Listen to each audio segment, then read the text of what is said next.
really didn't know what to expect, which is why the law was controversial at first. Now, first we thought everybody'd be coming to Oregon. Come one, come all. They'd be taking their trailers and coming, and that didn't happen. I was probably going to vote against the law originally, with particularly this concern about slippery slope in vulnerable populations and would the safeguards hold. We saw many patients who felt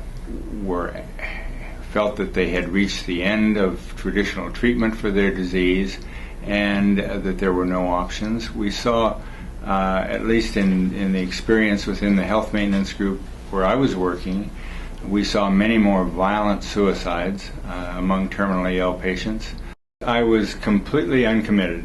I went into it realizing that there were people who I felt their symptoms could not be relieved, and where this might be an option. I'd reviewed the data from the Netherlands and had looked at their data and was sympathetic with their law and the way they had used it.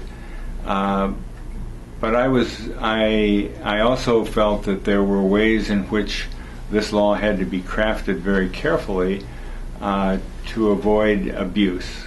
I'm very tolerant of this concept. Obviously, people who are tolerant about it are more easily able to talk about it than people who are adamantly opposed. And people who are adamantly opposed believe that everyone who is tolerant towards it supports it. I don't have a dog in that fight necessarily. I strongly believe in people's rights to choose, yes, whatever that choice is.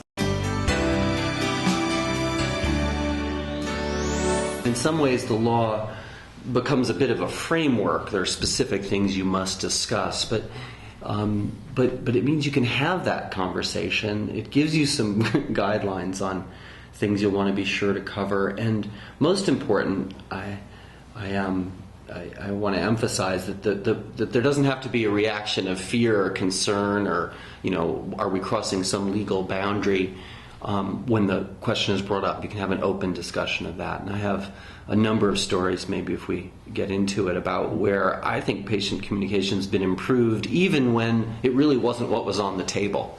But it gave a certain set of patients or a certain set of circumstances a clear way to have these conversations, end of life, just all sorts of things about the individual's relation to doctor and in the medical system as a whole. The difference now is that a patient has yet another option at end of life.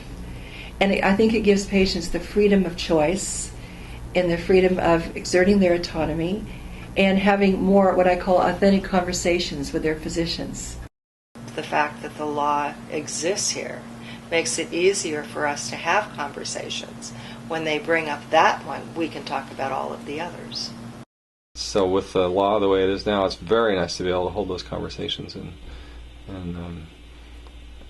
it doesn't. I think that's the main value. I think what you end up deciding in the long run isn't as critical as the fact that you can be together. I think for sure that this law has allowed our culture to talk more comfortably about dying and discomfort prior to dying and palliative care. So it's these rich conversations, these profound conversations we have for assurance. And often patients say, well, thank you very much. Now I understand, and I'll let you know if I'm interested. But it's having permission to talk about it, which I think is really revealing and lifts the heart. It is so much better to be able to have these conversations openly.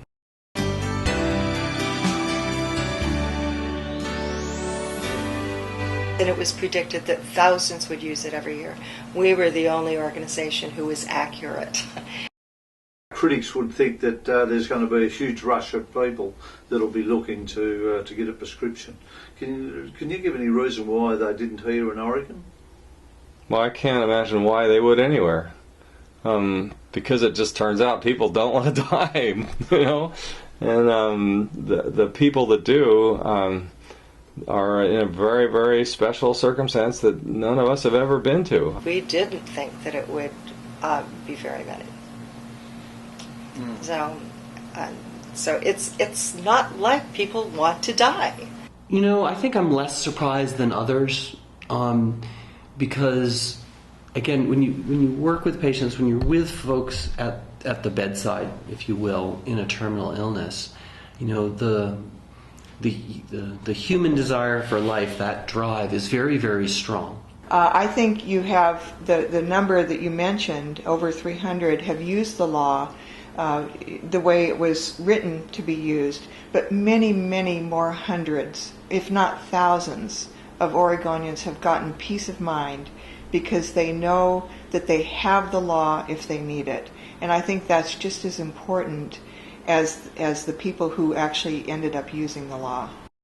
I feel very strongly that our experience was so positive, and that my mother's death, and I never would have imagined that I would say this, but my mother's death was an incredibly loving, peaceful experience. It brought my family together, for sure, very close, my siblings and I, and it made us feel very close to my mother, that we could do this and support her in this way. And I often say that we were given a gift that day, because we got to all be together. And my two siblings who had small children and physicians who lived in other states.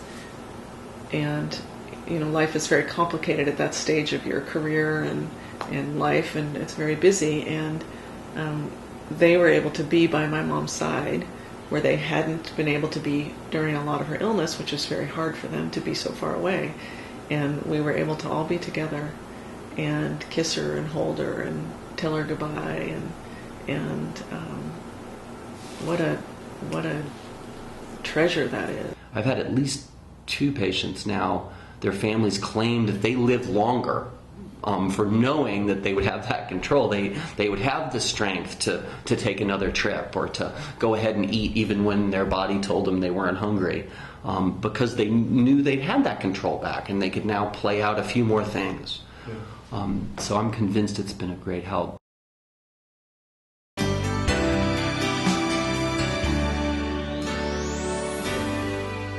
Our official position is that it doesn't matter whether we think it's right or wrong. We have not asked anyone since then to take a formal vote. None of our board members have, none of our members have. But you do have access to the research that has been done, which indicates that most hospice workers support it. One of the most important benefits of the law has been the emergence of end-of-life care in other areas. I think what the law did is it drew attention to end-of-life issues, and it brought them out into the open. And I think if you look at the growth in hospice care, if you look at the growth in strong pain management care at the end of life, I think the whole fabric of our end-of-life system in Oregon has improved because of this. Well, I think many of the problems that were foreseen have not happened. The idea that people would come from outside of Oregon to access the law, the idea that these would be vulnerable and disenfranchised people who would make the choices, that it would be because they could not get good treatment for their pain or their symptoms. Those haven't been true. I also felt that there were ways in which this law had to be crafted very carefully to avoid abuse. And I think the fact that there has been so little abuse, at least none that has clearly been documented, would indicate that the law has worked. So I was uncommitted at the time the law was founded, and I remain. I think I remain more positive than negative, but not violently so.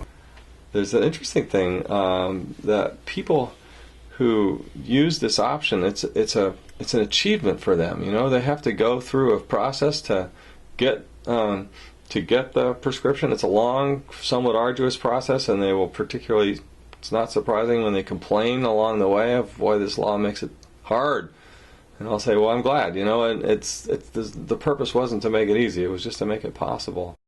The legislature has reviewed the statute a couple of times, but mostly to, again, make small changes, not to look at rescinding the law. One of the changes they made was they added the definitions of residency, which are still not perfectly clear-cut.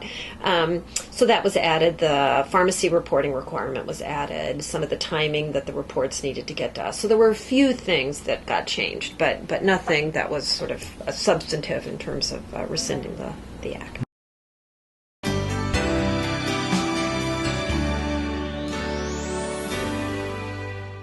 Now what we're saying is it exists, the slippery slope. And can we prove cause and effect? Of course not.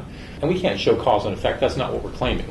The law has worked beautifully. All of the scare stories were just that. They were scare stories based on nothing. And none of the terrible things that they predicted, that the opponents predicted, has ever come to pass. There are people who do not like it still, who would never choose it on their own. Even those who were most vocal on some of these things, I think they're far more tolerant now.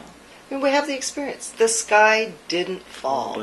I feel extremely privileged to be practicing medicine in a jurisdiction where this is available.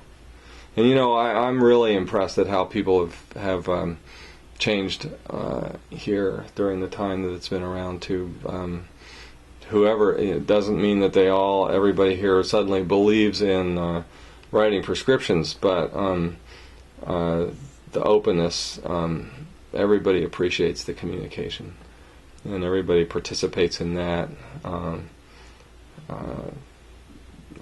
The conversations I get in with hospice workers who were terrified how hard this was going to be to cope with before it came in, and now it's just a big relief for all of us. Oh, I would just encourage Victorians to give this law a chance, to give it overwhelming support, and to just reassure Victorians, especially with your wonderful healthcare system in Australia. This is just a very, very positive addition to your healthcare options for people at the end of life. It's a compassionate measure that will help a lot of people, whether or not they actually use it. Just will help them have peace of mind at the end of their lives that they have control and they have dignity and they have the respect of your state to make their own decisions about their end of life. Oregon has proven what happens when you make the law and the compassion come together.